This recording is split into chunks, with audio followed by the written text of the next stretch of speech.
That has always been the mission of our party.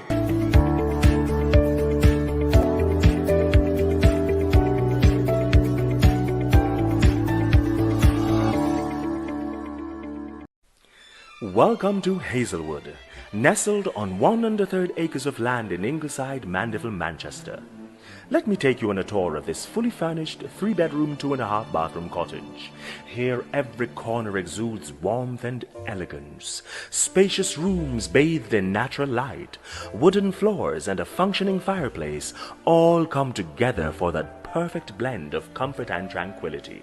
Hazelwood is equipped with all the conveniences you need, including hot and cold water, internet access, and fans in every room for your comfort. Whether for a short or medium-term rental or small events, come and enjoy the seamless indoor-outdoor living space, ideal for family gatherings, repasts, or simply unwinding in the cool Mandeville breeze. Hazelwood offers the perfect oasis just minutes away from major shopping areas. Hazelwood, your zen in the heart of Mandeville. Book today and experience the magic of Hazelwood.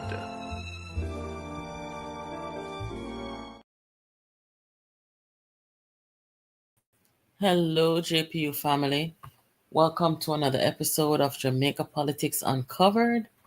If you are new here, welcome. And if you are a returning subscriber, welcome back. We have an exciting, interesting program prepared for you as usual. So let's get started, guys. Without delay, we're going to talk about recent legal issues where our parliament is concerned, our parliamentarians and those who serve. And it appears to me that the party that used to pride themselves in being bright, legal minds, it's not so anymore. They are falling way short of being a party of lawyers and a party that can interpret our laws correctly. This should be of grave concern to every Jamaican. Anyway, let us get started. Let me see who there. Big up everybody. Let's see. Moderator, good night. Thank you for joining. I see some new names in the chat. If you're new over here, warm welcome. If you come over here and you are new and you like the platform, tell your friends, share the content with your family, and so on. Good night, Mr. Stewart. Welcome back. Child of God, welcome back. Yeah, man, everybody, big up on yourself, big up on yourself. So, the ad that you saw at the beginning of the program, guys, let me just give a reminder to let you know that if you are interested in this Airbnb in the parish of Manchester, you are welcome to reach out to the platform. Here is the WhatsApp number. I will connect you with the owner of the property. Very nice property, as you can see. So, feel free to reach out where that is concerned. As you know, we also offer writing services over here. If you yourself or anybody you know have any ads with them want to run, do it over here, so, because over here, so we do the nice, good things them. Right? So, without further ado, guys, make we get started. Want to know, say just yesterday, not the Supreme Court, I'm sorry, the Appeal Court ruled against the People's National Party regarding the country's DPP, Paula Llewellyn. And one of the things that I noted from the result of that is where the Appeal Court said that the court, and of course by extension the opposition, misinterpret the law. That's what they said. And of course we cannot forget The one that shocked me, I mean, it was hotly debated on social media for many weeks. But you know, me that look upon it from an angle where hold on. Me that look upon it from an angle where not only was there a debate in the country surrounding dual citizenship and dual allegiance. Not only was I looking at the fact that all these people on the JLP side had to leave the parliament because they were on the wrong side of the Constitution. Not only did I look at the fact that former Prime Minister Portia Simpson Miller held the same belief that anybody who is in the parliament with dual allegiance, they're on the wrong side of the Constitution. These political parties, guys, they are supposed to be there to protect the Constitution. So, for example, if you are a Labourite and you were not happy when the PNP booted the MPs from the parliament with dual allegiance, then you are not for the Constitution. You can't be for the Constitution because they were on the wrong side of it.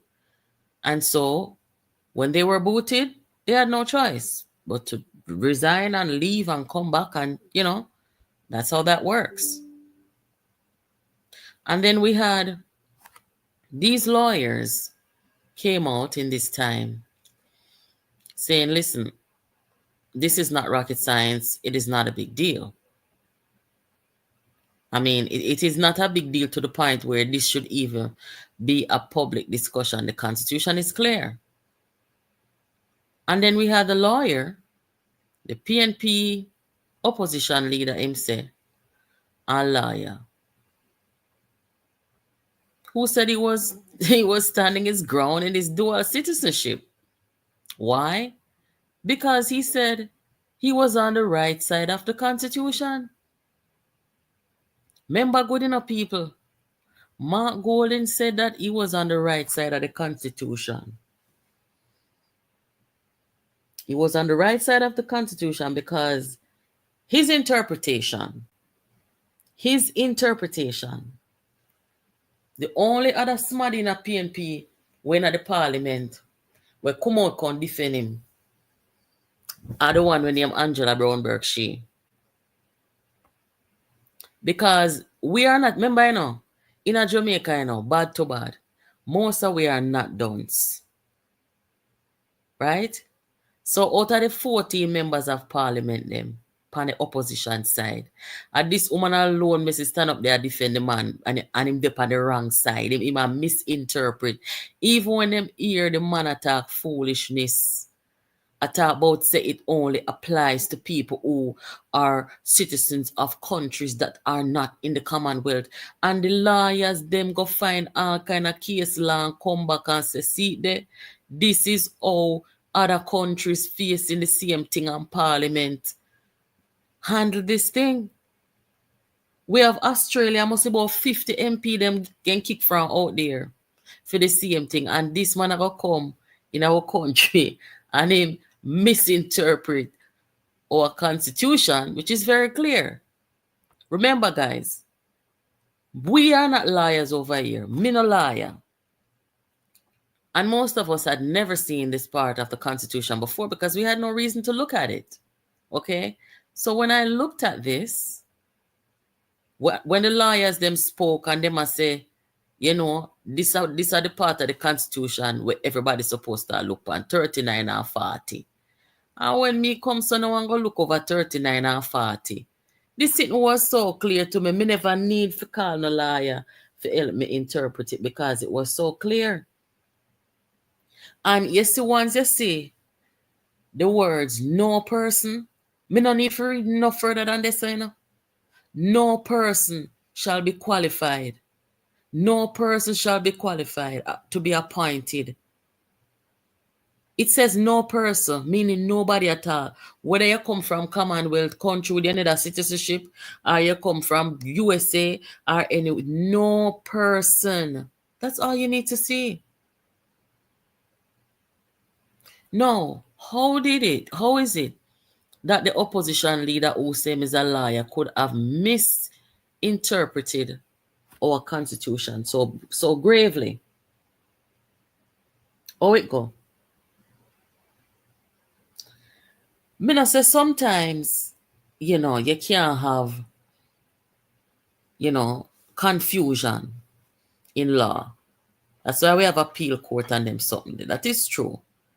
But when you look at things what are simple, and when you have more than one legal mind looking at something, and them still come out and misinterpret, it make you wonder, say, maybe just tell them the truth, yeah, man. Me just start the truth and done, cause me nah sugarcoat nothing, Maybe just tell them the truth. There was a time when the PNP them used to say labor right them don't. We're talking at the comment if you no member. Because the PNP was the one with most of them over there liar. And them, the party basically started with a man who is a liar. And I don't have the data of how many times the PNP has had success in the courts. Me not have that data there. But remember, there are some notable cases that the PNP won in court. And because of that, from we little and a grow, we hear say Labour are dons. The Labour Right Party are dons. JLP them are dons. When you talk in a comment, if it felt like me, I tell no man. When you talk in a comment, because no found, me know me not all of that everybody over here. So when me say from we grow and I hear say JLP dons, all of that me over here, only supposed to know I hear. And that is such a derogatory thing.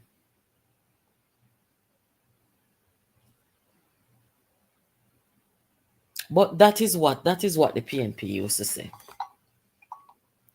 Labour right them are dons. See that the people them say are true. See it there? Thank you. But the shoes they on the other foot now. So even if the Labour right them they dons for true. Right now it look like the PNP them dons now. I just the truth me attack people. Because you can have a party well led by a liar. And this man I go come look on our constitution, which is so clear. And I go come. That's why I never but I can't go court, because trust me. Or maybe that's why I'll be that talk and I say, boy, this figure court and whatever. Maybe the reason why nobody with no court business. Because then she said this go just fizzle out in a court. Not really, no victory not go come off this. Because Mark Golden could have never win this in a court. Because see that very clear, the constitution. And after much debate, the debate out here was very hot. Everybody depend it every day. Until finally you hear say, a man say I'm going to renounce. Right? Now if him did think say I'm not the right, somewhere along the way, it occurred to him that, you know what? I am on the wrong side of the law. I am on the wrong side of the Constitution. I misinterpreted the Constitution. He came to realize that. But he won't admit it. Some of them who are their dual citizenship, and those who are aware of these cases here, they are very much aware that they're not supposed to be in there with their dual citizenship. But until it becomes a problem, then, maybe they will do something about it. But nobody, no Jamaican, whether them they're on the JLP side or the PNP side, came out and fought with the Constitution because they know that they cannot win because it's so clear. Mark Golding is the only person who come out kicking and screaming and saying to the country, to the nation, to the Caribbean region, to the world, that he's on the right side of the Constitution. Him come on TV, come tell Simone say, him dep on the right side of the Constitution, him not have to renounce nothing. That him say. Him go on various platforms go talking, say him not have to renounce nothing. Him dep on the right side of the Constitution. The man misinterpret the law. As so very simple. Hey, you see some people, just because them have degree, means that them bright and can interpret things, You see, whatever they went to school to study, maybe they are competent in that area. But anything outside of that, they're handicapped. Because even my 16-year-old daughter could have looked on this and she say it means nobody at all. He, she, nor the old lady, black, white, pink, purple, Canadian, English, American, nobody is supposed to be in the parliament with dual allegiance. Now, what I am saying is, guys, I wonder if Jamaica 411 over here. So that is one instance. If you want to see Jamaica 411, tell me. That is one instance where the PNP openly, blatantly, shockingly misinterpreted the Constitution. And you come again, see,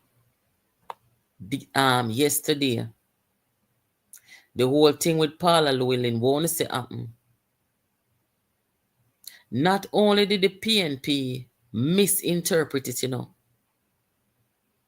Not only did the PNP misinterpret it, according to the appeal court, the court who can rule upon this, them the set of people they misinterpreted too. So I'm wondering now, guys, is it that the court and the people who took part in the decision making of the first round that went before them regarding Paula? I wonder if them the people that just gave the benefit of the doubt to the Englishman, to the white man. I wonder if them just give him the benefit of the doubt and say, all right, the PNP I bring it. You know, so the PNP is a party, a liar, and them just work with it and rule in a for them favor. Because this is a serious thing, people. As me say, I know the first time you go see, something happen and, it go in a one courthouse and it have to go over appeal court. Nothing wrong with that. But when you have the people who are supposed to be lawmakers in the country and people who are supposed to be protecting our Constitution, when them can make them a mistake here repeatedly, something is wrong. Something is wrong.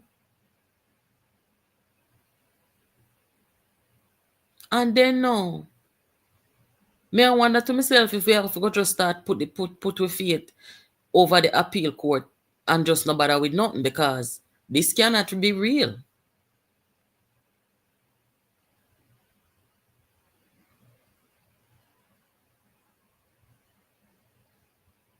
That cannot be real. Guys, when you know, say once in a while, when we say foolishness in the comment section, we don't know where to angle it, right? You have this person in a son named Mark Peart. I don't know, I wish all Mark Peart crawl from outer, right? Or which casket him crawl from outer. Mark Peart, I'll come over here, contact say Mark Golden, aka Marky G, free of corruption, man with integrity. Which part?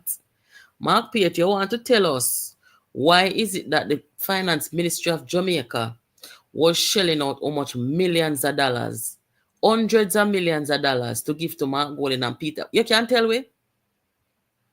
Tell we now, please. You can't tell we. Want to the whole heap of money where they make off a FinSac. Which part they hide the money them? You can't tell we?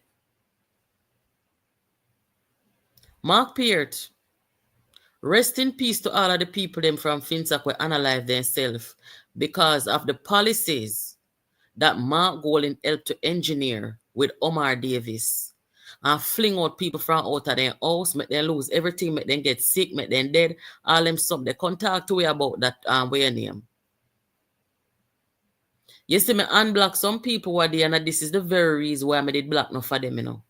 And I say me I give them a chance and unblock them. Moderator, take that somebody from out and comment. Me don't need a one view. Me don't need dopey man over here. Me don't need a one view here. Go take him out, moderator, please. We don't want this information over here. All right. Like we were saying, the appeal court. Well, on, let me call Jamaica 411.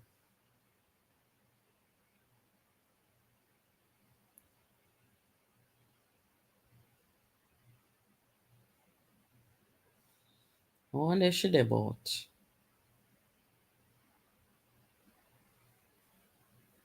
Take out the earphone, what I mean is.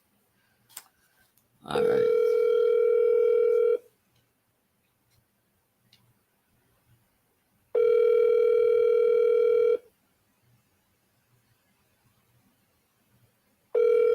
Well, on there, guys, I'm going to say I can reach 411. I'm going to ask her something. Good night, 411. Hey, what's up? You are alive. More ask you a question for the audience over here.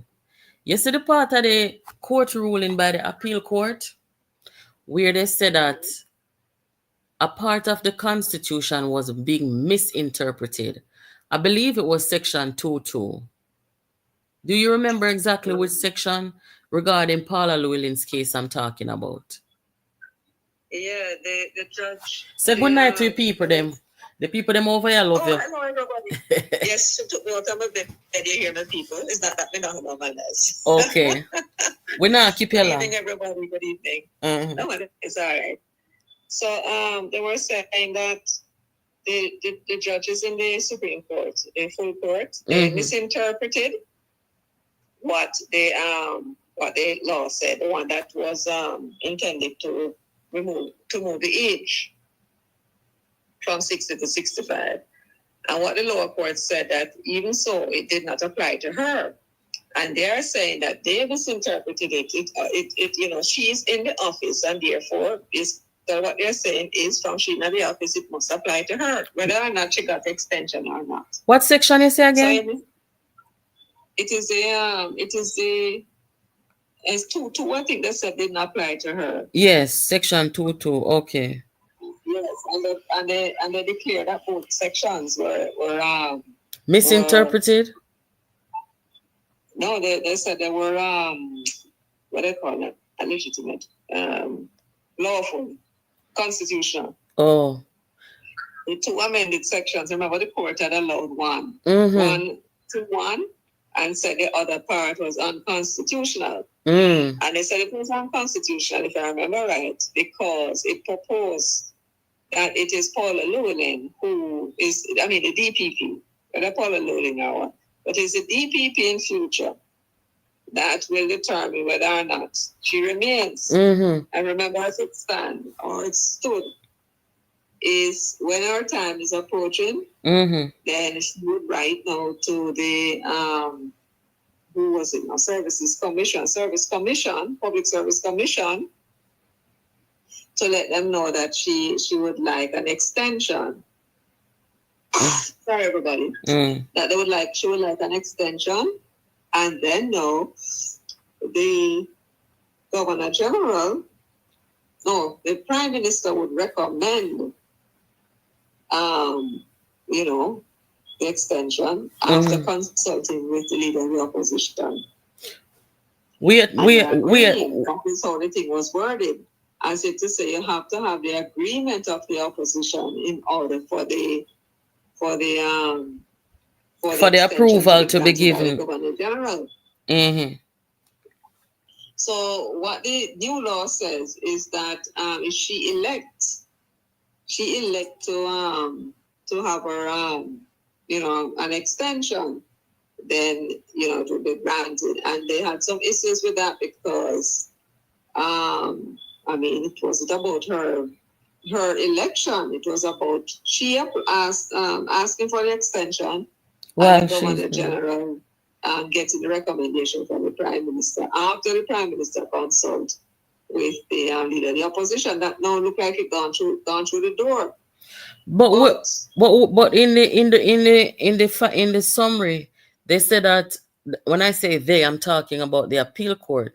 Them say no Prime Minister don't need no approval of the opposition to renew or extend the time. No. So where them get that from? Because the topic over here tonight is how can the party of lawyers misinterpret or fail to interpret the Constitution on several issues? For example, with Mark Golding's citizenship, where he said that he was not on the wrong side of the Constitution, and he was. And now this now. You understand? Right. So where them get all of them something they from? Are them file it themselves or then get liar? I think they got liar today. Yeah, but the thing is, it was an arguable thing about the Constitution, because what happened was the piece that actually said that section, which would have been 2.1, I can't remember. I think it's 1.2, the subsection 2. That was the section that said, all right, it says the retirement. First of all, it says the retirement age of the DPP will be X. And for the extension now, it came in the other part. And it said that the DPP, if I remember right, before she turned 60, she should let them know that she would like an extension, but no more than 5 years, right? Until she's 65. That's what the original law said.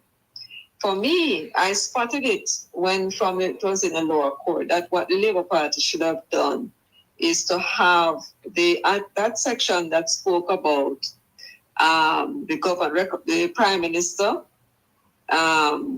making the recommendation to the Governor General after consulting with the leader of the opposition. That they should have taken out.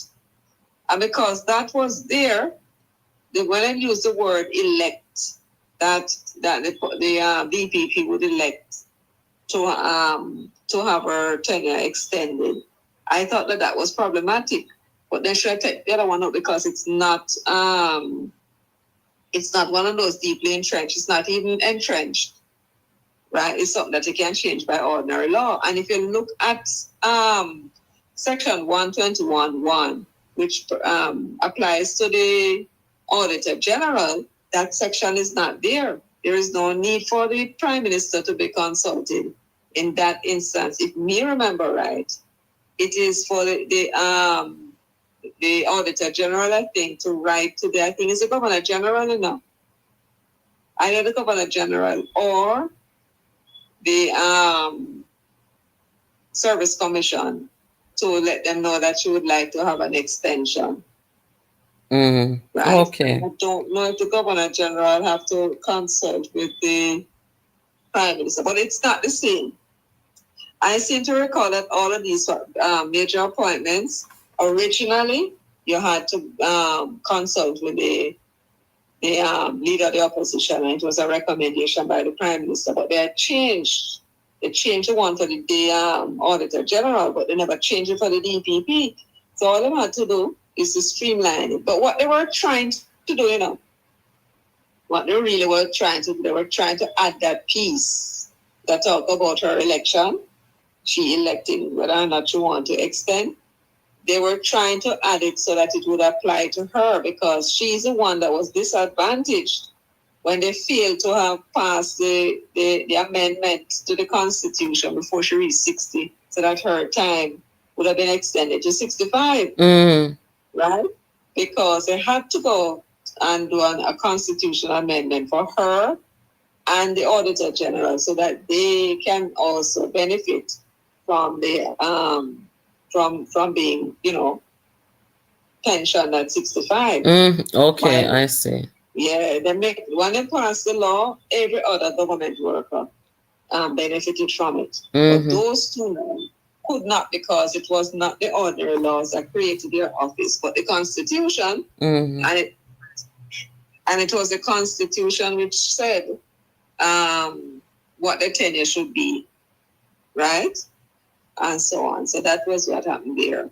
Okay. So they were trying to fix that because she was already past 60 and they realized that it might not apply to her. So they put in this thing not to give it the impression that they were retroactively doing. But based upon what the Court of Appeal said, based upon my interpretation of what the Court of Appeal is saying, that they never even have to do that. Because the fact that the law was changed, that it moved the goalposts from there, some the goalposts now gone over there, so she being in the position now, it would apply to her, and therefore it would seem to me that what they're saying is that the extension that she was granted, because that was what the PNP was saying, she's actually on the extension period, not on the period on the other side where she's not reached retirement yet. And the court is saying, but she's already there. Once they change the goalposts, it applied to her, so she not up on extension anymore. Right. When she reaches 65, you can actually ask for an extension until she's 70. Because the law changed. So the old law is inapplicable. When you think about it, they're right. But do you find that difficult to understand though? Like, I don't know.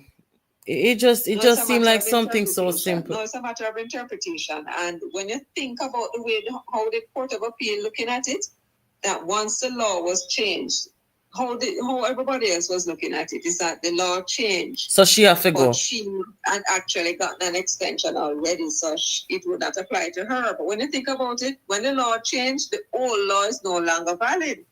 The old law gone. Me da look on it and say once what exists now is the new law, and she now is in the position. So whether she has 63 or 53, don't matter. She can now go on to 65, and then she can ask for an extension because the old law no longer exists. You get it? Yes, I would look at it as she's already there, so anything that changes would apply to her. I look at it that simple. Yes, you understand? So remember now, we know. It's kind of tricky, and you can understand why the lawyers will make the mistake. But when you think about it, when the old law came into being, the old law replaced the one that was there before. And she's already there. Well, thank you very much. They did talk about the extension. They really changed, you know. They talk about the extension, but the extension period now stands at 65.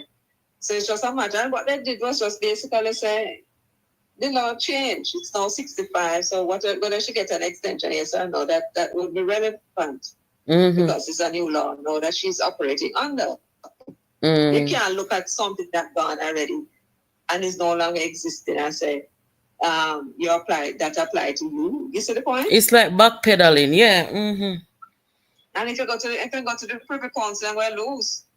What kind of Privy Council? Then done with this man. Then done with this now.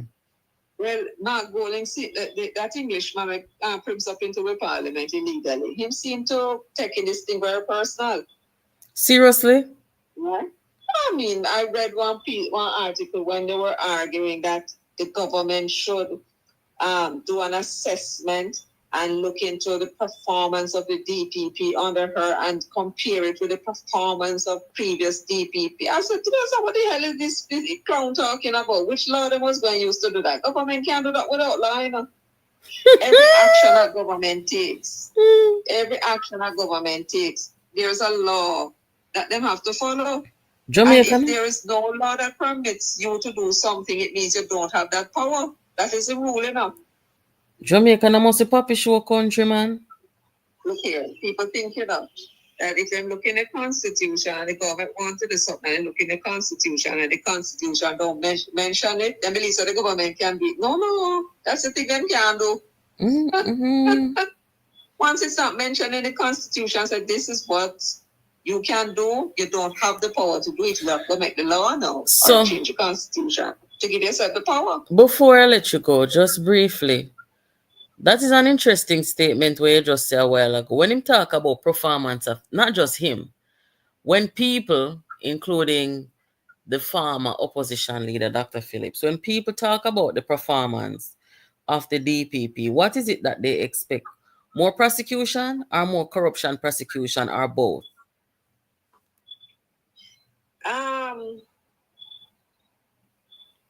I don't know. We know that I guess they would be talking about, no, it's not, no, it wouldn't be more prosecution. They would be talking about the success rate. But remember, the DPP, remember, it's a separation of power system that we have, separation of powers. The DPP is not the one that does the investigation. That is it. The police force is there to do the investigations and bring the cases. And it is DPP's job now to prosecute. That's all she do, She's not working with civil, the civil society, Her job is to carry the police case to the courts. I just to them realize if I'm getting good. But that's what she does. And the police case then that she carry to the court. When the police make an arrest, right? You are under subjugation of that law until you're either acquitted or found guilty in abeyance. And her job as a DPP is to prosecute the case. And therefore, the quality of the evidence that she receives is what's going to determine whether they win or lose. So when they lose cases and I'm have to fling out cases and all that thing, it's because the police, a great part of the police evidence is eyewitness. I mean, the eyewitness then don't come forward, right? Then there's a problem. Well, I would blame them. What I would blame the DPP for is that they prosecute, the police, so the arresting, and they prepare the case. And most of the time, quite a lot of the time, when they go before the court, is the DPP not ready? And so the other thing too is, if she did prosecution happy, and go there just a prosecute case and have no success rate, then that cost her same way everything she can code successful. Yeah, but so she have yes, and that go back to the investigation process of it too. Yes, because when the police do them investigation, right, and send her the files, she going to have to, as she alone, make that determination, whether there is, you remember what Kamika did? Kamika is coming out of the DPP office, she was actually a deputy DPP, right? She had a PNP. And you saw how she was looking at the case. When she looked on it, as she found out, say Andrew Holness name never there on the mother's bank account. Yet them say a 4 account, the man name leave off. And when she checked it, she found out. The investigator never found out. Because she realized that, look, she going to need more evidence. She going to need to see the card, the signature card, to find out what name they on it. And it's when they go look on the signature card and say, you can't read what they on it. I found 1975. And the statement that went to the investigator never had Andrew Holness' name on it and the mother name alone. And yet he was sending it forward for the woman to go prosecute. To go prosecution happy, yes, and go to court now. No, the judge asked, so where is Andrew Holness' name on it? You get the point? So that is what the DPP has to do. They have to look on the evidence that is sent to them and knowing, because of experience, what is required in the court, they're going to have to now determine whether or not they can win this case. If they can't win the case because the evidence is weak, they're not going to carry the case. Then you wrong them. Then you wrong them and loan it. Do you know how much money it costs to prosecute one case? And waste them time. They have other things to do. That's why I don't think any prosecutor want to be to lose no only for case either. They want to win. Jamaica, you see the people them in the opposition are used to ever talk about Paula's record of performance or whatever. Them to understand say the biggest burden for prosecution is going to be on the investigators. Me wrong or me right? The police, them mocha, financial investigators. Them hold the biggest burden, I'm not nobody are putting no pressure on them. And then now them talking about a record of performance. Look how much time these blasted governments are there and them not do not go to the courthouse. When you have one case January and the case for some reason can't try, and next year February and all and kind of foolishness stuff. And that them figure deal with. That's a freedom job. No, sir. Right?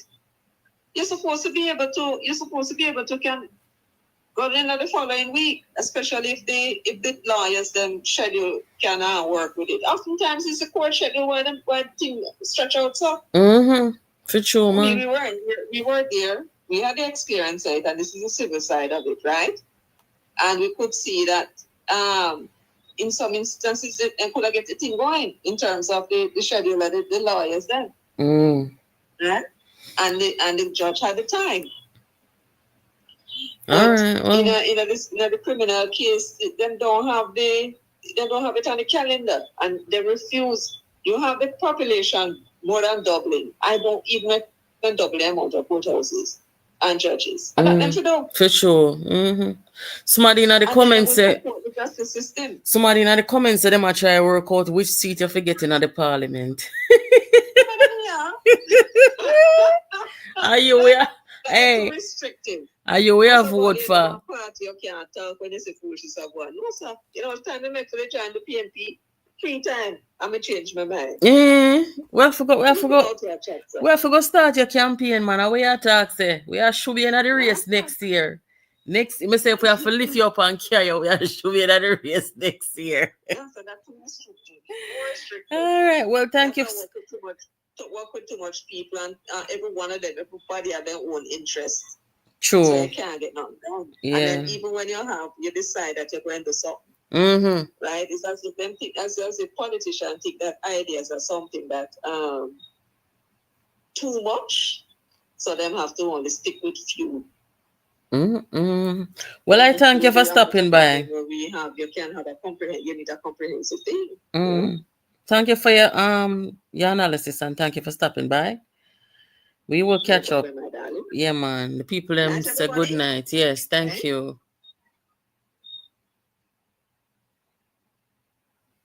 Yes, guys, that was Jamaica 411. If you have not subscribed to her channel, you want to do that because she put out some very good content. She is the top investigator over here on YouTube in the Jamaican community where our politics and laws are concerned. So, as I said, guys, earlier, the party of lawyers, the party that declared the other party a party of dunce, look like the tables turn. When you talk in I comment, people, it look like the tables turn. The journalists them in the country, where them there?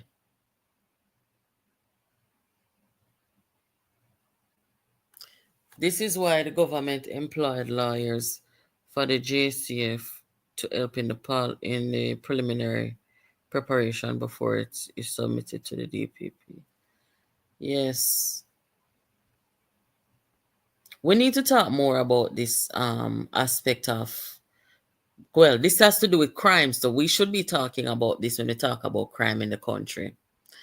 Where a lot of people, they have this expectation of the prosecutor in the country, whether it's Paula Llewellyn or whomever, the expectation for the prosecutor in the country. But nobody seems to want to talk about the burden to prosecute or to, have all that you need, all the tools to have successful prosecution. That also lies on the police force in the country.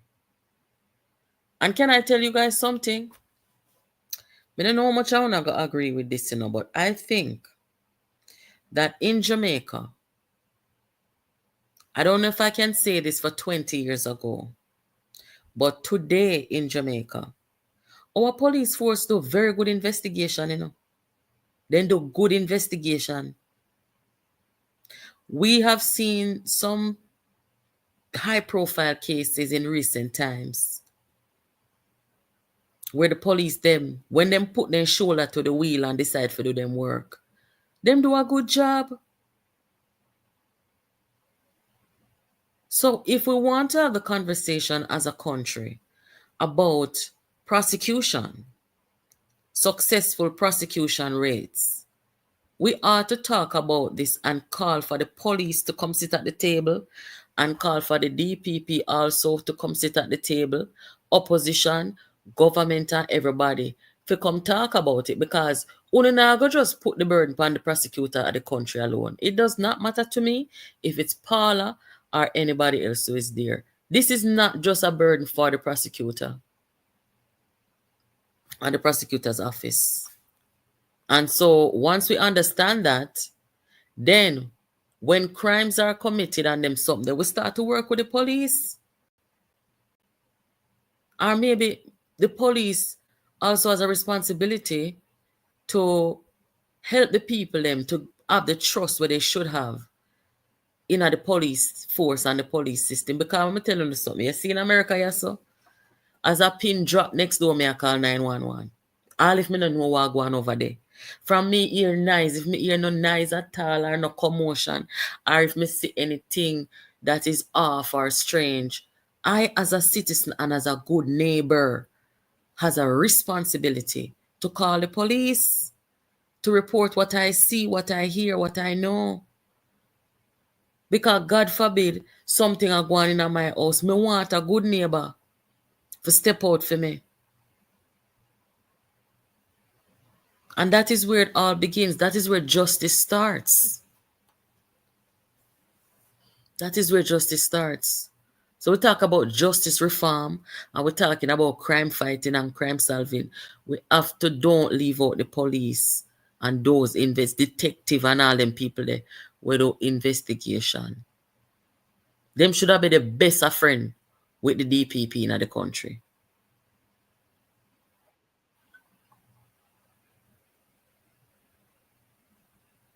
This news missed me yesterday. Oh God, hold on.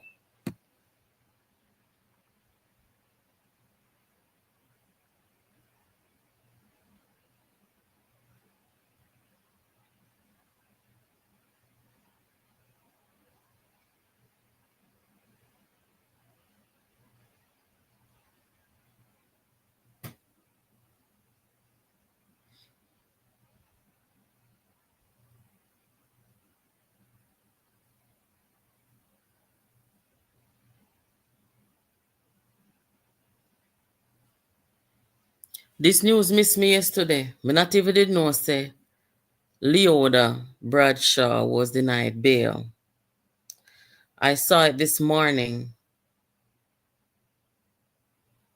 Let me just tell you guys what exactly it says.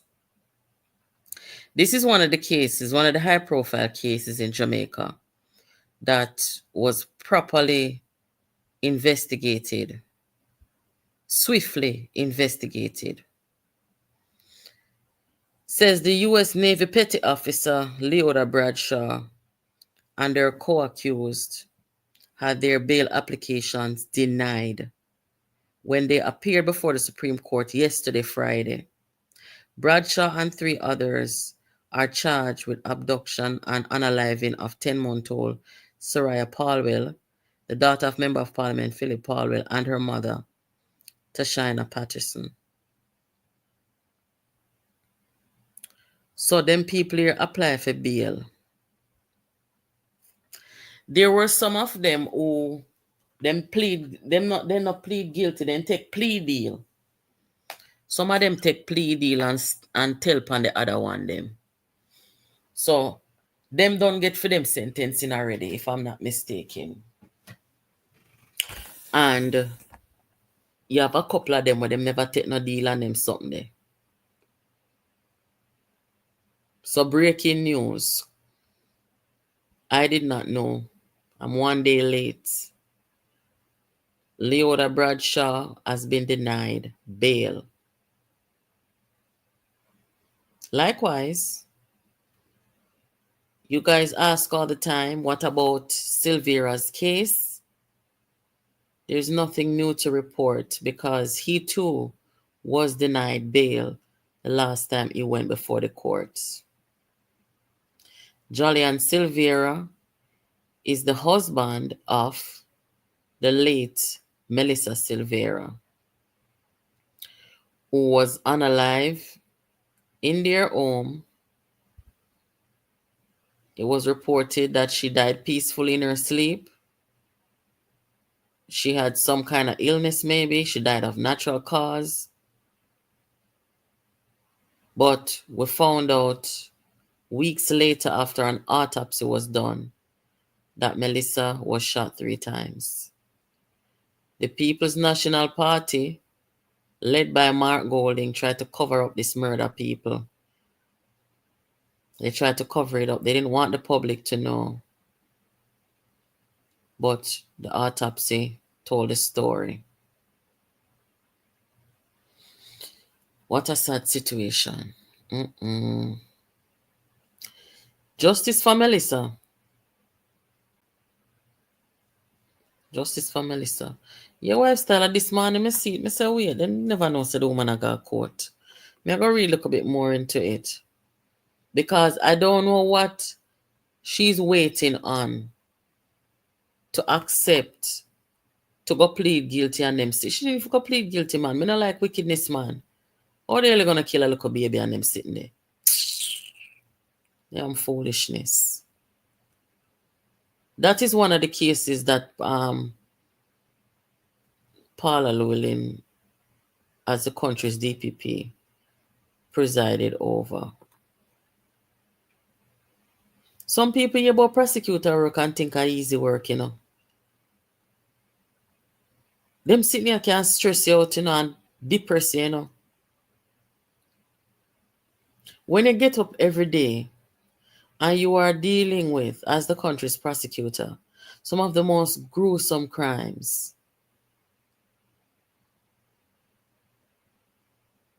baby I get unalive, and our mother. Then you have the situation with Lizard. And although there was no body, because they said then they might go chop up Lizard, fine. Although there was no body in the Lizard case, can you imagine when you see all of them the incriminating evidence there before you? And if you think say human beings can be so evil, you know, where they dispose of the body, the family them are left in despair, they might have no remains and can't get no closure. What do you as a prosecutor tell that family? It's not an easy job. And therefore, we must respect our law enforcement personnel and agencies who are doing the right work and doing the good work, from the prosecutor and her office come right down to the police who get called to the crime scene. Me couldn't be a prosecutor. I mean, I could, but I would not want to do that.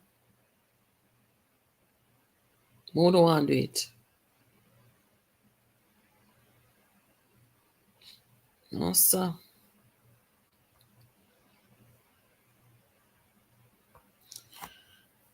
All stakeholders are important to prosecute a case, and as you said, citizens must play their part in justice. Absolutely. And that's why, sir, let me tell you something. Let me just start the truth and done, you know. Yes, a certain group of people, I don't want to live around them. Because things will happen to you, and nobody now got open their mouth and talk. Me don't want to live around people like them there. I care zero. And me not have to say nothing more than that.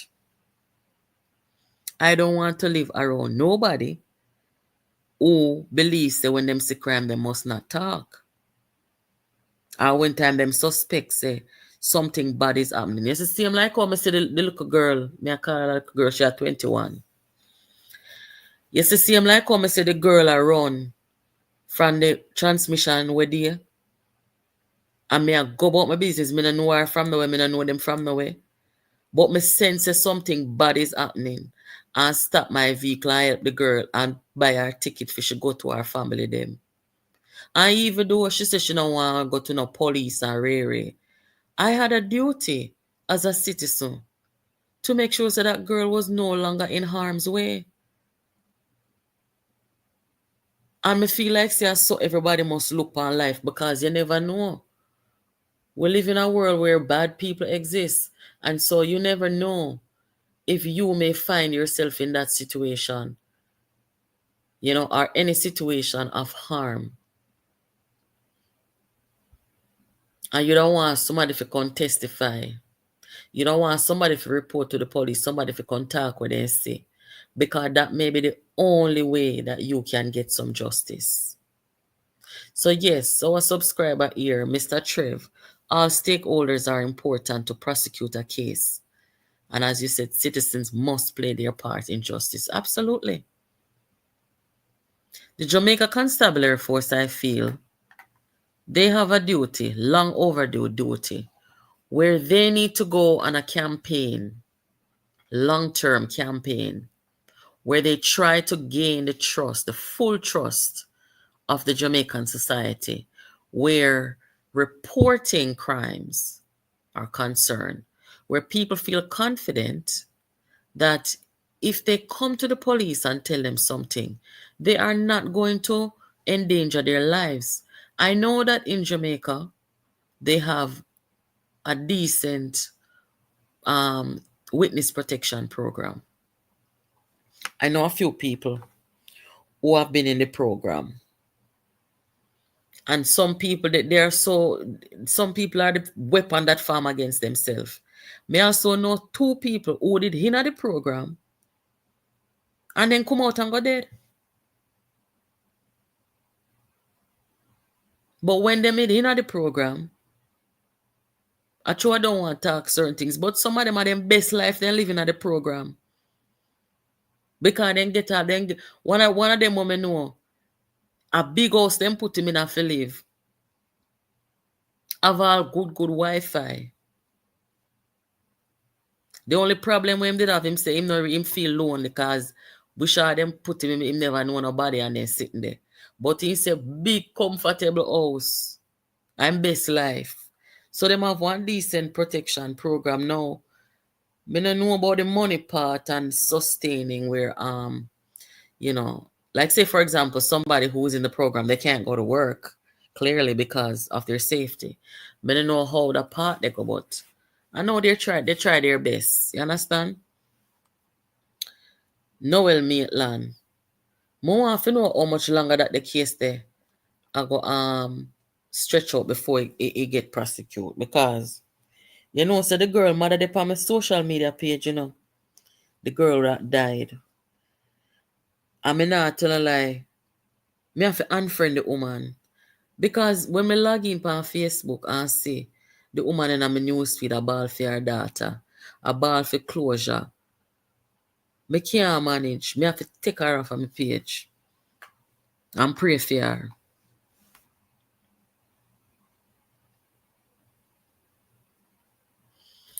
Isaac Buchanan said some terrible things about the DPP. Not surprising, since he is a convicted drug criminal. Why may I tell you now?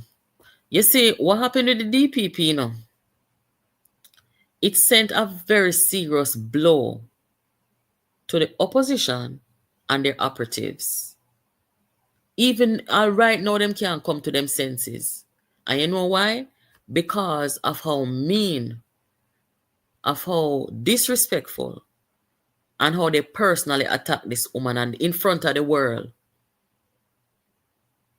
How them threaten her and do them something there. Because them swear she did finish. And like I said, she has handled it so well. She did not stoop low with them. She did not disrespect them back.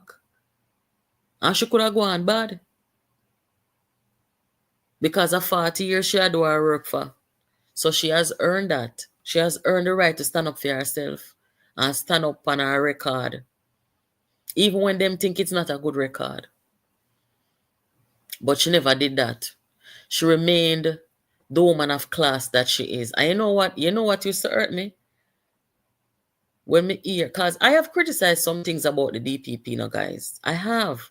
But it don't mean say me hate the woman. It don't mean say me want to see the woman demise. And that with some people, we talk politics out here. is that if they disagree with somebody, they want to see their demise, they want to character assassinate them, they want to destroy them. I don't look on life that way, you know. One of the most hurtful things when I see them do with that woman here is some of them boy. When I say some of them boy, may I talk about the one them where a man them there with and sleep with. Me not care, me I talk. Them who love man, them come out here and diss up a woman and talk about she ugly. Them boy there.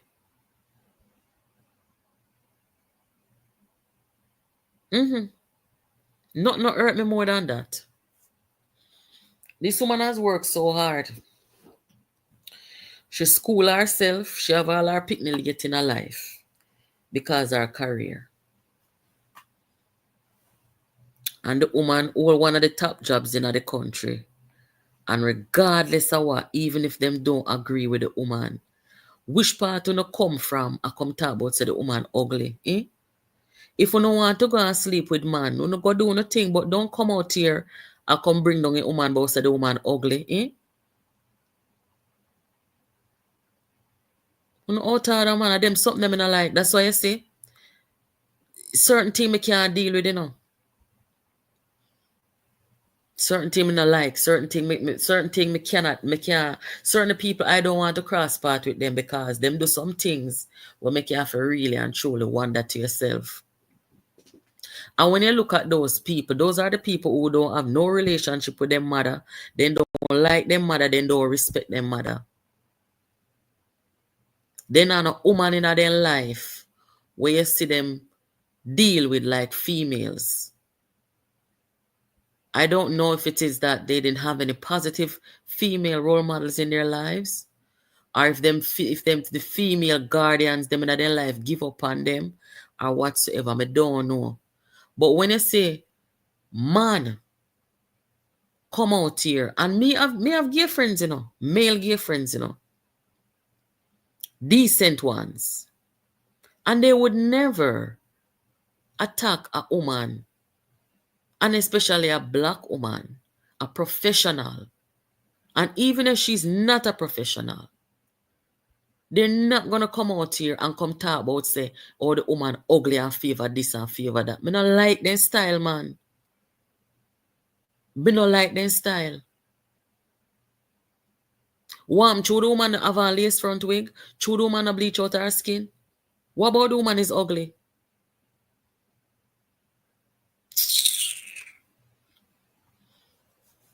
Alex, thank you so much, and thank you for stopping by. All of my people them over there in UK, thank you so much for hanging out with us. We're upon different time zone, but when you come through, thank you so much. Appreciate it. I'm going to hear what a man say. I don't know the man political affiliation, but when me get the man talk, me have to shape my head. When you look at some people. PNP, one of them guys ended already, you know. Peter Bunting was member of parliament and minister of security already. Dayton Campbell, the whole of them, Ian Hayes, Damien Crawford. When them in the office, they couldn't do anything. Them two couldn't do anything. Mark Golan was Minister of Justice. You understand me? Yes. When them in the kitchen, them couldn't do anything when in the office. My God, Jamaica. Look into yourself. Look into yourself. Jamaica, we are Jamaica, you know. But 95.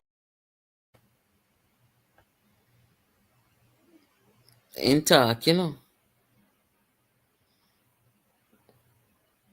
When we want to talk about record, we have to look at ourselves, you know, people. We can't just come out and try run up on people and talk about record. So, we have to look in ourselves. Right? And the truth of the matter is, you see me don't believe in this recycling when I see I go on in the politics of Jamaica. this recycling of bad politicians. Me not like it. Because I feel like say it all back a country. And it no matter to me if a JLP or PNP, any politician or politicians, where them are recycle and them never come do nothing at all when they had the chance. I feel like when you put them back in an office, man, it's a wrong thing you do to the country. They must go park because them do not understand what it means to be a public servant and what it takes to be a good public servant. I don't think they get it. And we have to stop doing that. Look what they build in our community. This is so nice. Everybody get to get a little job. Popeye's chicken. What over there, Denise? Burger King. Man, this is nice. This is beautiful. Wow. They can have drive-through. Where we come from, now have them kind of thing here, so this is very big for the community.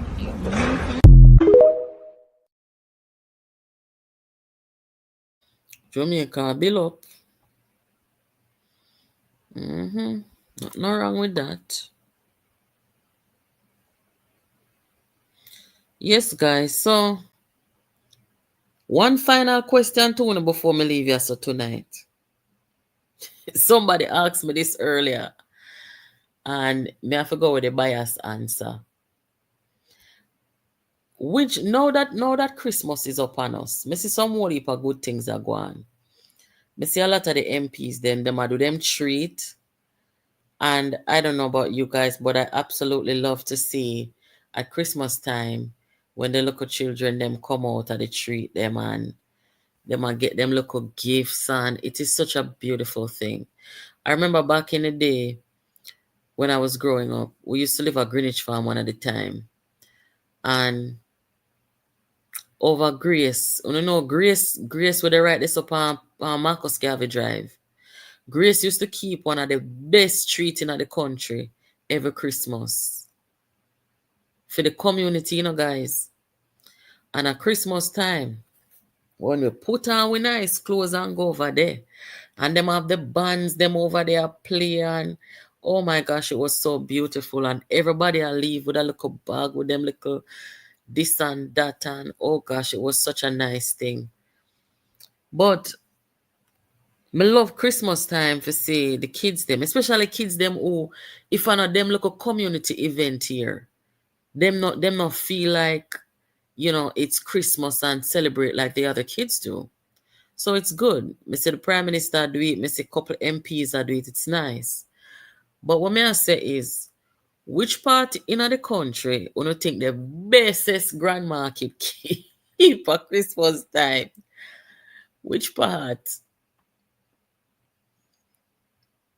This was a big debate among me and a couple friends earlier.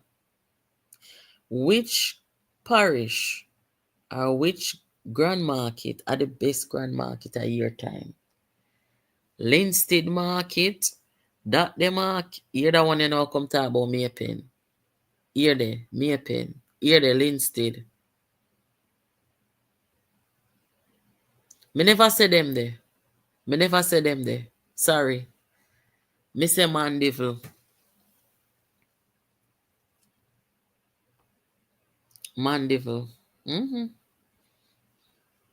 Marcia say Alligator Pond.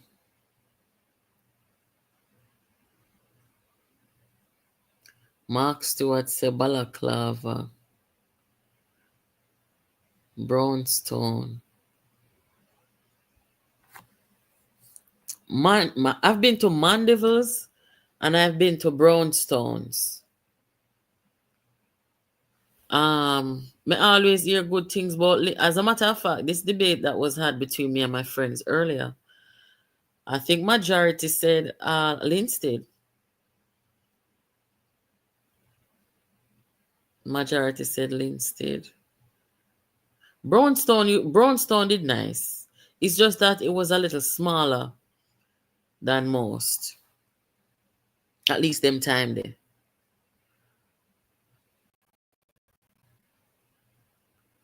My husband said Frankfield, Clarendon. First me I hear that. Big up your husband, but I first me I hear that. Oh, I guess not. Sasha K say Frankfield. All right, all right. Brownstone.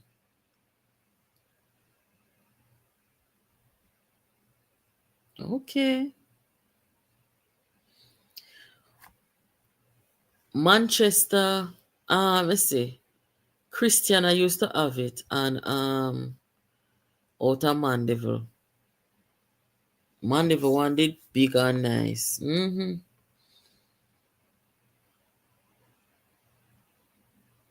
I would say that Linstead are maybe the more popular one, don't it? Santa Cruz back in the day. Kingston. Miss Prudence. Nobody let me tell you about Kingston Grand Market, you know. Jesus, Father. Kingston, of course, is the most lively. Kingston is the most lively.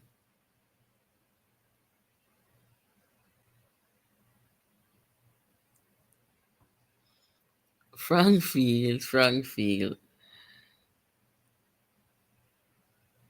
Look like Frankfield popular too. So I'm too young to know about this grand market thing. I've never been to. Oh gosh, man, no sir. Shay, where you come from? How much Kingston you come from? If me there Jamaica, I swear, anywhere there, me come pick you up and carry you to grand market. That is not something that you're supposed to not know about. That's like one of the biggest traditions in a Jamaica. Somebody can't carry Shay to grand market. Thank you, Miss Valerie. No, sir. Right now, Shay make me a thing for come out here tomorrow. Come put some content together about the history of Grand Market. No, Shay. We have to go find somebody for come carry a Grand Market. Tell us where you are. Is it Kingston? It must be. Magati was nice when I was a child. I don't know about there now. You didn't have to watch your pocket.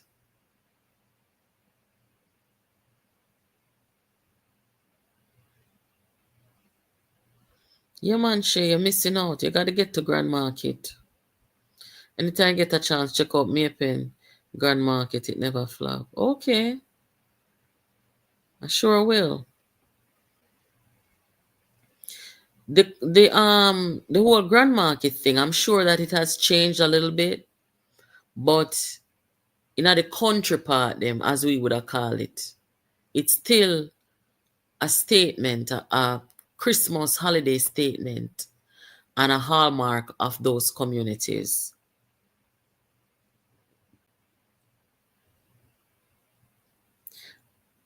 So I don't want to volunteer. We don't want to volunteer the moderator for carry Shay to Grand Market, but the moderator come from Kingston. So which party am I go carry her go? I must sit on a waterfront. A waterfront. We don't want the moderator for carry Shay go. No, man. One of our people in from country are not too far outside of Kingston. Because I bet say Shay come from Kingston. Let me see what Shay say. So well on there. Moby and on a Grand Market?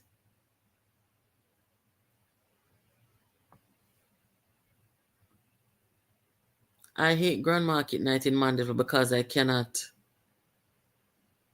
go to parish church for Christmas morning service. Hey, Mandeville used to sweet, you know, man. Oh my gosh. Mandeville used to sweet. Even when I'm not Grand Market, Mandeville used to sweet. Moby people, wouldn't on a Grand Market down there?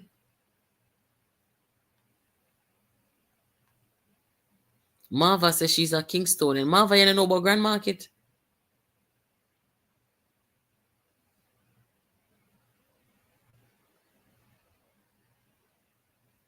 No, sir. Tomorrow, let me see, tomorrow is Sunday. Me I go have little time tomorrow. Me I go put together some content to come do a grand market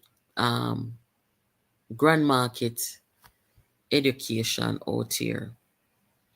Because honestly, I would love to see the change. Last time I went to grand market was like 1990, about 1990 what? Or 1996. I think so. Good look a while.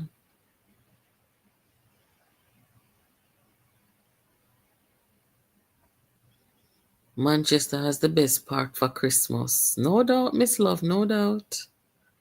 Ocherius Grand Market is the best. Yeah, me hear say Ocherius have good Grand Market too. Right now, Ocherius come like foreign too much, yeah. Especially in the town there, so. I don't think Moby have Grand... No, sir. Somebody have to go carry Shega Grand Market.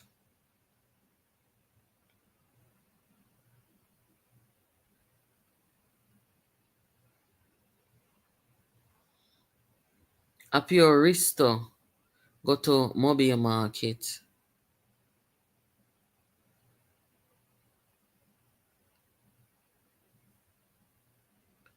No, man. Me don't like when people talk they sitting there. Grand Market is such a big statement, it's a hallmark of our culture and so forth. And every generation when me know they know Grand Market, so me don't know. Shay no feel bad, yeah? Maybe you just did not get a chance, but I guarantee you, if you go Grand Market, you will really feel the true essence of the Jamaica and, who we are. Do you remember the throwing up of starlight in the sky in Mandeville in the 80s? Yeah. Oh, gosh. I remember in Port Maria, road used to block when them have street dance. Gun Market in St. James. Oh, God, man. One of the things that me used to love, guys, you see, at Christmas time, back in the days, like when I grew a little older, my parents used to have us go country a Manchester at holiday time. Sometimes we go as a family, and maybe a couple other times we would get on the bus and go down there, and then my parents would come down after and then bring what home also. But guys, one of the things that I used to love is when holiday time come, Christmas time, and we are drive in the bus for go country. Say back in them time there, when you get on the bus at 6 o'clock in the morning, you not reach a Mandeville so till late, dark, take a long time. But one of the things I used to very much look forward to is when you come into Mandeville on the bus and you see the nice, pretty light them. Oh God, man. I swear Mandeville have the best light show display at Christmas time. And then the weather was so nice. The weather was just so cool and nice. And you come in on the bus. I want to know Manchester people, them nice and sweet and decent and comfortable. And even though we are picking nobody not trouble, everybody are look out for we. Our family, them are going to meet when we come off of the bus and so forth. But when you see the beautiful light display in a Manchester for miles and miles, I mean, I say, oh gosh, this pretty. More some people volunteer, male or female. More some people volunteer. Shay is in Mobile and Shay has to reach Grand Market this year. Talk about Falmouth, where all the Eaglers from everywhere help down there, Bancross. Well, Falmouth, yes, Falmouth is very interesting. I've never really been to a Falmouth Grand Market, but you know, you can just look at the town of Falmouth and tell, say, it is festive around that time. You know? The people them will live closer to like South Trelawney. They made a more figure a Grand Market like a Christiana. Yeah, them that got Grand Market a Christiana. Maybe some will go to Mandeville too, but the people them from down a Falmouth. Maybe all of you from Mobile got Falmouth Grand Market too, you know.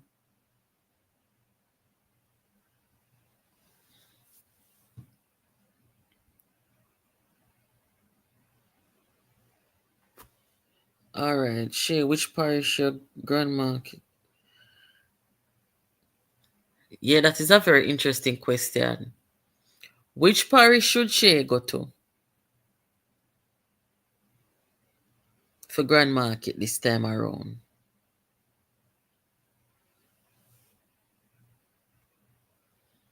I used to stay in Norbrook Heights and watch the fireworks the last day of December breaking the new year. Mm-hmm.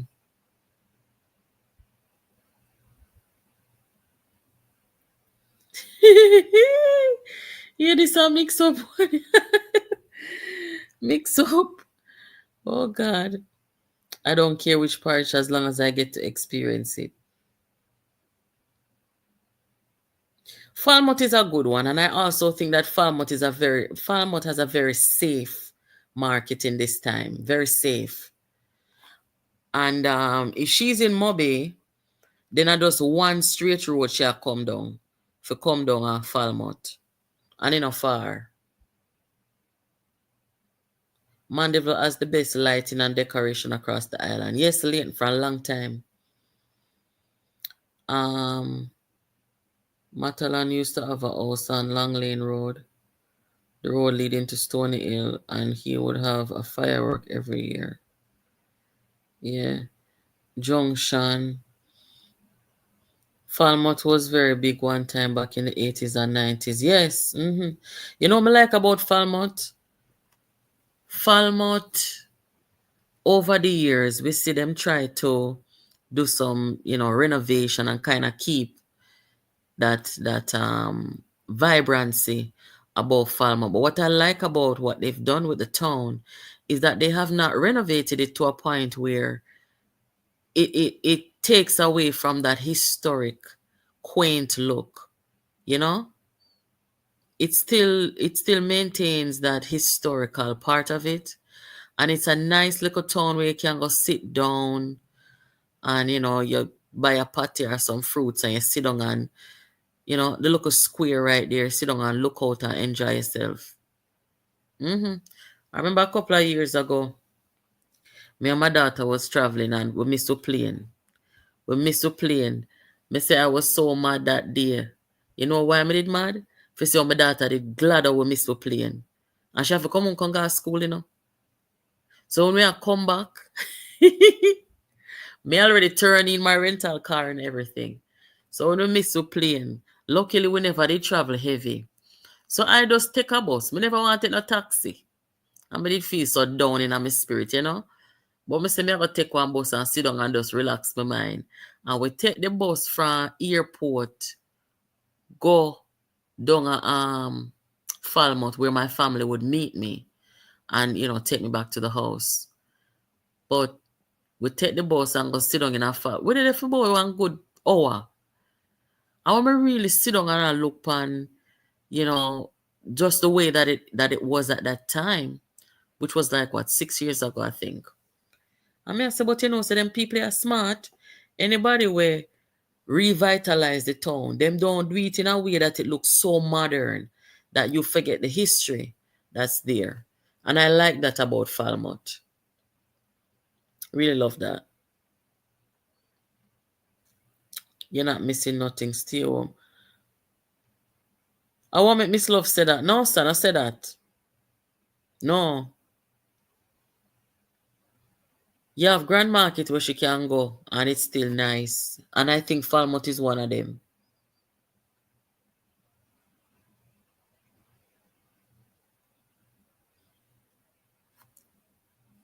St. Ann Brownstone Grand Market is the best in Jamaica.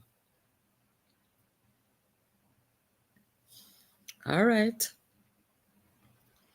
Well, let's see.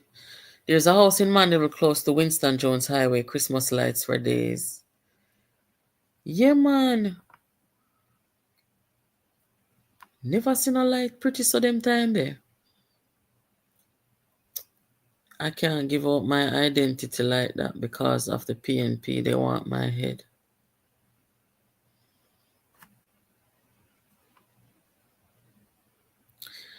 Guys, do not discourage Shay about Grand Market. Do not do that.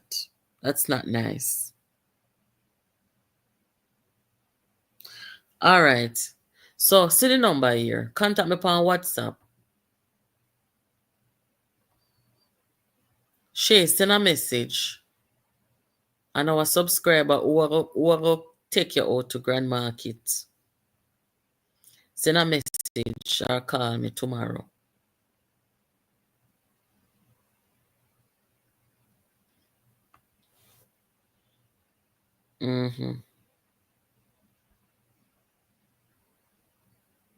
People afraid for decorate again. Cause what, JPS?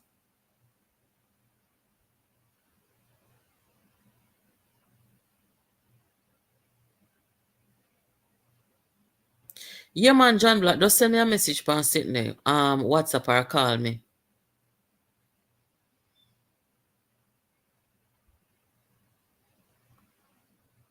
Grand Market still nice, you know. Some of them may be different, yeah.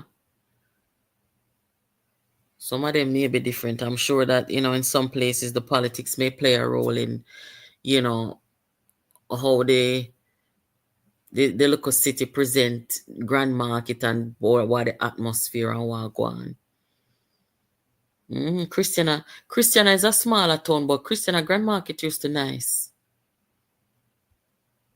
Even though it kind of small, but it's still nice. I remember an incident at Lilliput where 13 or 14 Falmouth shoppers died from a bus which crashed in a jackknife tractor trailer. I was late for the bus and that's what saved me. We have to be careful.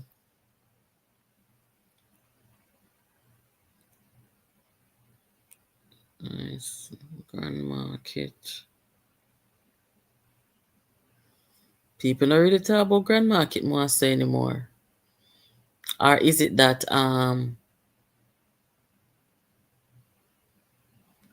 people in a Kingston and a Grand Market you no call it? What do you not call it Grand Market? People just say them a go town. Look here, guys. Me here, the lady when named Auntie Donna. She a tell the people them say them fi stop buy off a Shein and support the Igla them. And I also saw an article published in the Gleaner, I believe, where them a say the Igla them down a Bendong market. You know, like the people them sell clothing and stuff. Say them a suffer because of online shopping. Look here, the truth of the matter is that's just the way things are. Even in America, you say, no? Many stores have closed their doors because the online shopping has taken over the world. Seriously, why you think with Black Friday, they have to come out with Cyber Monday? Yes, the shoppers them, because you have some stores they're only online too. So when they have them Black Friday with the sales, they have Cyber Monday with the sales where everything online, them do it like Black Friday. It's sad to say, and especially in a country like Jamaica where this is our way of life and things like that.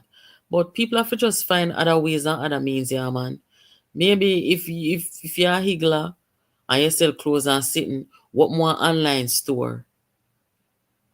And them something there. But me say, oh my gosh, who would have thought, you know, in this time that we're living in, the little higgler them at Jamaica, we sell clothes and shoes and them sitting there.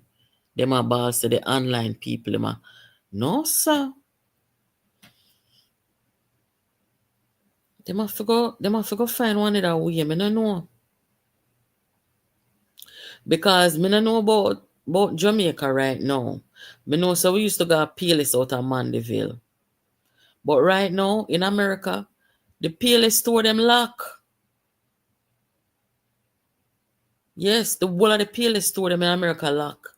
Last time I go on their website because some of their shoes comfortable.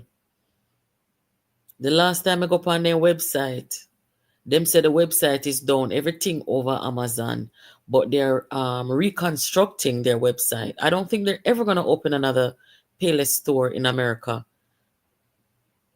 I don't know if the one in Jamaica still open, but I saw it go. People are online because sometimes two people busy, them don't even have time to go shop. The only thing we really go shop for shoes, you know. But everybody just go online, go shop. I'm sorry for hear that. PLS Party City. Some of them store there where I shop for years, all JC Penney. Some of them, no, sir. So I don't know. All of who go buy clothes and say them a come back and sell. When you look downtown Kingston, and you see people of them clothes hang up and a sell and so look more from this. You know, I just the people them when I have the access for shop online. And them I go save the local Igla thing at Jamaica. But otherwise, people who can afford to shop online and go up on Shein and them something there, that's what they're doing. That's what they're doing. Payless store still open in Jamaica. That's nice. So that means, say, I wonder if I forgot beg somebody get things from Payless and send it come give me. Because them not even have a wide variety on Amazon even over here.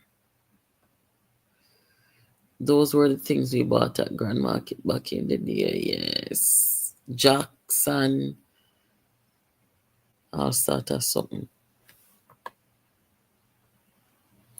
Back in the days, you know, guys, when we got a country, my family, them did very protective, you know.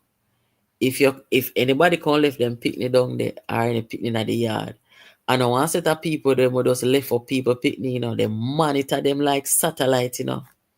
And back in them time there, my older cousin them when them a go Grand Market in the night, you know, cause you have market we keep in the evening part, and then you have the part now where the big picnic them go. And me I tell you no say, I hell and powder house we keep me in the house because the market where the big picnic them a go, that's where me want to go. Those were the days, the good old days. So now everybody in Kingston, they go to the waterfront. We never have no waterfront. When we used to live at Kingston, they never have no waterfront for go watch the fireworks. The Payless store in Maypen is still going on. Also the one in Mandeville. Okay, that's good. Yeah, that's nice. I don't know how to play them, but my sister will teach me. All right, guys. Make we catch up tomorrow, no? Make we catch up tomorrow. I want to share the live with somebody. We'll come over here tonight to talk about how the party of lawyers and the party of bright people come to be the party that is failing to interpret the Constitution of Jamaica accurately. The party that is led by a lawyer. Two major instances where the Constitution of Jamaica was misinterpreted by them. The first time, they didn't dare take it to court. They publicly protested that they were not in breach of the Constitution. And then they eventually, after much public discussion, not they, but just this man who said he was on the right side of it, finally decided to do the right thing. Well, I don't know if he's done it. He said he would. He said he would renounce. But we don't know if him did it for true, because we know they don't really tell truth, you know.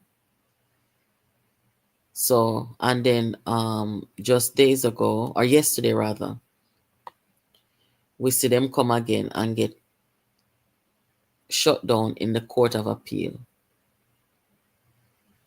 So, people, this is now the new bride party of Jamaica.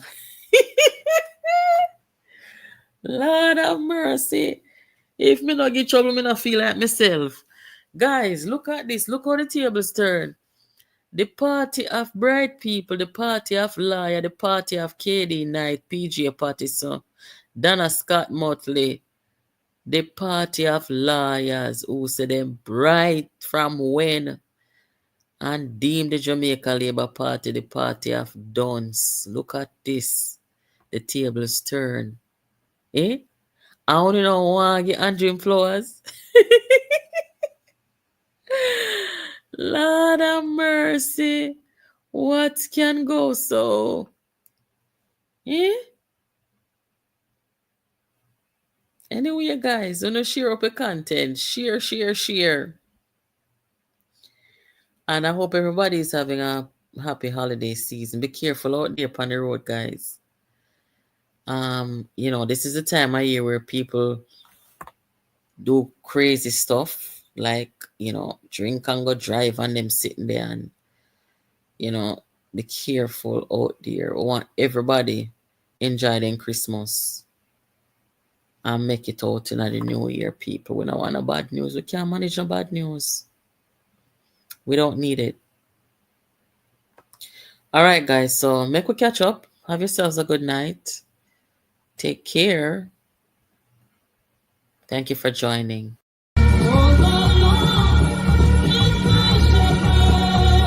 That has always been the mission of our party.